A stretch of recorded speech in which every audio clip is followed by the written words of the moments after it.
A dark black fog takes over an entire country, and anything it touches turns lifeless.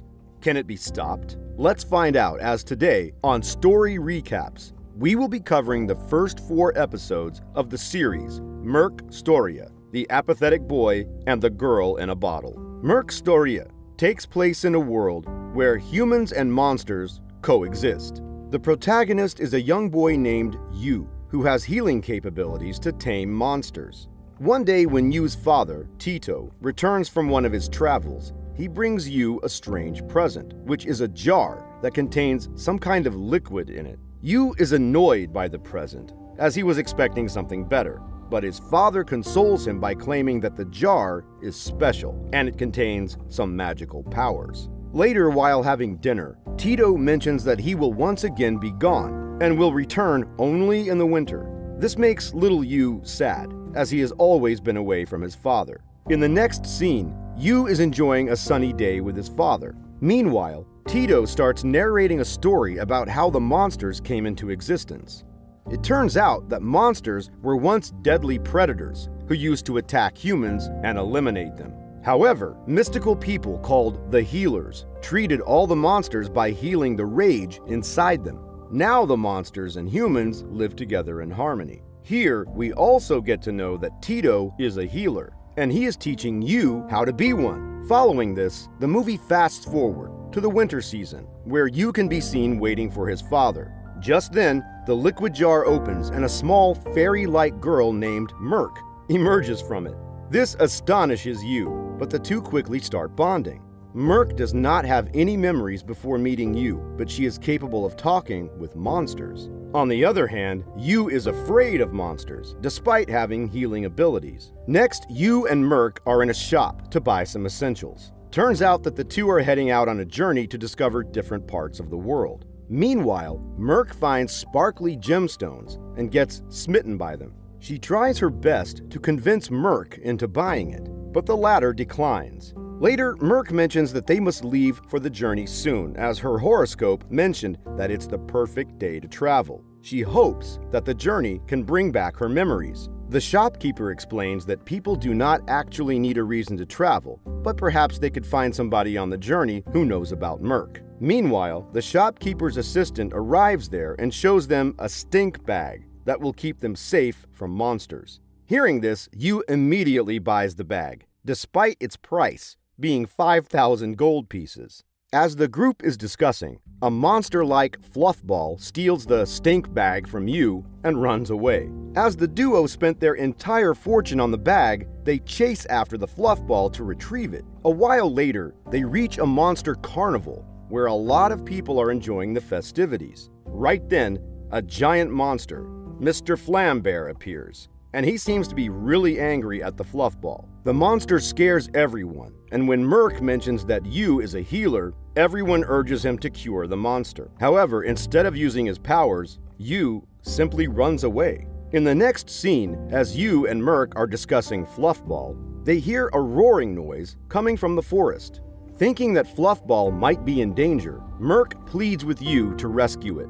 At first, Yu is hesitant, but when Merc insists, he agrees. On reaching the forest, they find an unhealed monster chasing after the Fluffball. Just then, the monster changes its target and starts chasing Yu.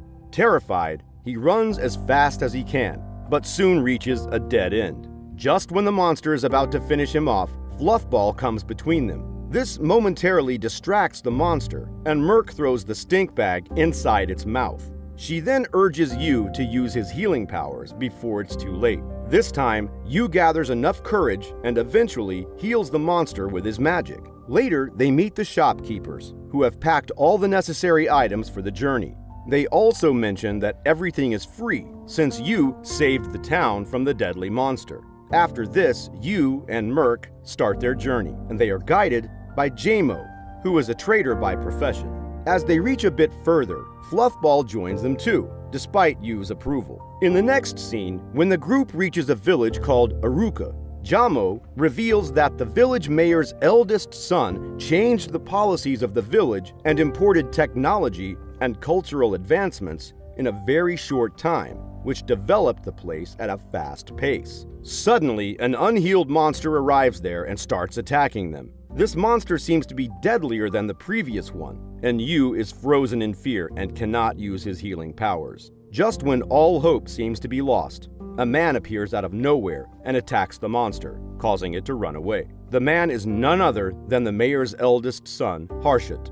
Following a bit of chat, Harshit finds out that Yu is a healer, and as a result, he takes the group to his palace. After they arrive there, the palace servant, Tanar, informs Harshit that the daughter of Aramu's mayor, Lily, along with her watchdog, Belnar, have brought a marriage proposal. This surprises Harshit, but he chooses to make them wait. Instead, he tells Tanar to show the new guests, Yu and Merc, to their rooms. As Tanar shows them their beautiful room, they see that Lily is hiding on the balcony of the room. She meets Yu and Merc and tells them that she is not ready for marriage and that she is being forced to marry someone she does not like.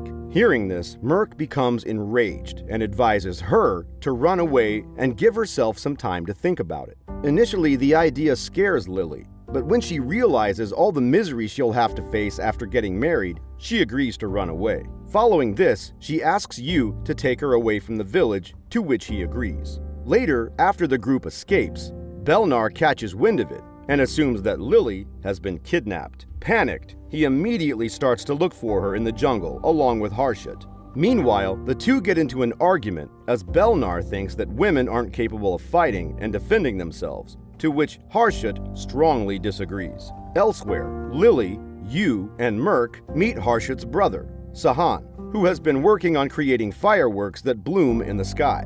There, they find a friendly monster, Garshan, who has been injured after a fight. The group quickly patches it up, and as they are enjoying their time, Lilu realizes that she shouldn't have run away from Belnar. She then concludes that she will confront her father about her decision and will only marry someone she likes. Following this, she heads to Belnar with Garshan leading the way.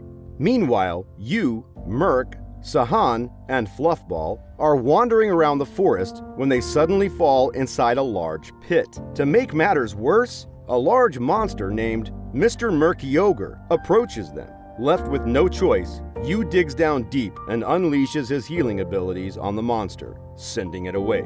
Following this, Sahan releases his fireworks from the pit, and as a result, Lily and Belnar rescue them. All of them reach Yuruka's palace, and Lily requests Harshit if it is possible to have an alliance without marriage, as neither of them is ready for marriage. Just then, Sahan calls out Harshit as sister, and everyone realizes that Harshit is actually a girl. In the next scene, we are taken to a country named Spring Hill, where all the residents are fairies who can fly using their wings. Meanwhile, inside the royal castle, Princess Saladia is being taught history lessons by a butler. However, being the spoiled kid that she is, she quickly gets bored and decides to leave. The butler tries to give her a talisman locket to keep her safe, but the princess disregards it, mentioning that it's not cute. While she is flying, she stomps her head and falls near a beautiful small sword. Curious, she pulls the sword that was wedged inside a rock, and as soon as she does so, a dark smoke arises and eats up the sky. Elsewhere, Yu and his group are entering Spring Hill when two fairies stop them and inquire if any of them is a healer. Yu remains silent, but Merc rats him out, and as a result, they are taken to the castle. There, the queen sadly shows the pitch-black smog and says that Spring is being eaten. She also mentions that anything that the black smoke touches wilts or dries. She tried her best to stop the smoke, but since there is a dragon behind it, she failed. Hence, the queen asks Yu for his help. After a bit of consideration, Yu agrees, and before leaving, the queen blesses the group with the power of spring. Meanwhile, Princess Saladia is in her room contemplating the consequences of the magic sword that she had pulled out. She does not want anyone to know that she is the culprit behind the dangerous fog. However, she is also afraid to fight the dragon, as she believes that she does not have powers like her mother. Just then, she strikes up an idea to save herself. She plans to hand out the sword to Yu without telling him where she got it. In this way, the dragon can be eliminated, and she can become a hero for helping out in the mission. Before leaving, she wears the talisman locket given by her butler, hoping that is better than nothing. Elsewhere, a fairy from the Sugororu clan, Minaraya, is drinking in a bar when another fairy from the Grandal clan, Paristos, arrives. Turns out that the two clans have been at war for ages, and because of this, Minaraya and Paristos get into an argument. But before they can start their fight, the bartender kicks them out. Yu and his group also arrive there, and as all of them are conversing, the princess comes flying at them, followed by some monsters. Wasting no time, the warriors team up and save the princess, while Yu uses his powers to ward off the monsters. After this, the entire group settles their differences and decides to confront the dragon together, so that they can save Spring Hill. They then ride on Fluffball, who has grown massive because of the magical powers of Spring Hill. Soon, they reach the Black Forest, where they meet a fairy with wings who cannot fly. They ask for the fairy's help to defeat the dragon, but the latter refuses. Instead, he criticizes the princess for being a brat. This deeply offends the princess, and she screams in anger. In the next scene, Princess Saladia is still angry with the fairy's comments. As she continues blabbering alone, Yu and Merc notice her with the sword and get perplexed. The princess tries to explain, but she has a hard time coming up with a story. She goes crazy because if she cannot foist the sword off to Yu, she will have to fight the dragon herself.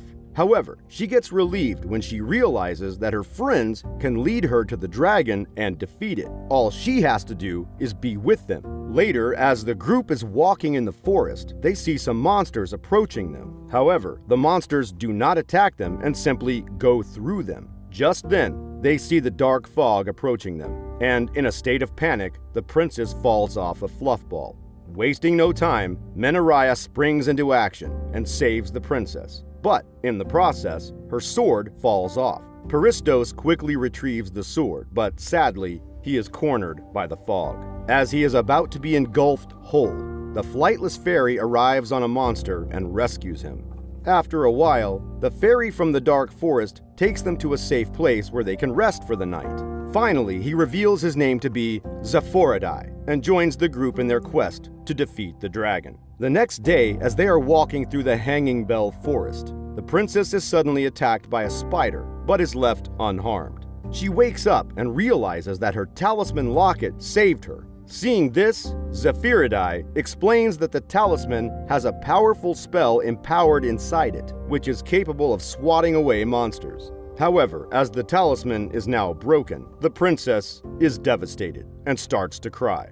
She then reveals the whole truth that she has been lying the whole time, and she is actually the one who broke the dragon's seal and released the fog. Despite the revelation, the group decides to forgive her and continues on their journey. In the next scene, they reach a cave far away from Spring Hill, which is very dark, cold, and windy. Princess Saladia reaches a trance state where she meets a shadow of herself. The shadow suggests she kill the dragon, but the princess wants to convince it to stop eating Spring with love and kindness. Meanwhile, Yu gathers a lot of energy and heals the dragon, who appears to be lonely and hurt. After this, the princess apologizes to the dragon and lays flowers on him, promising that Spring will come for him as well. Just as she wishes the dragon, the dark smoke disappears, and Spring comes with a warm feeling for everyone. The queen is extremely proud that her daughter brought Spring at last. The episode ends as the entire group celebrates their victory inside the pub.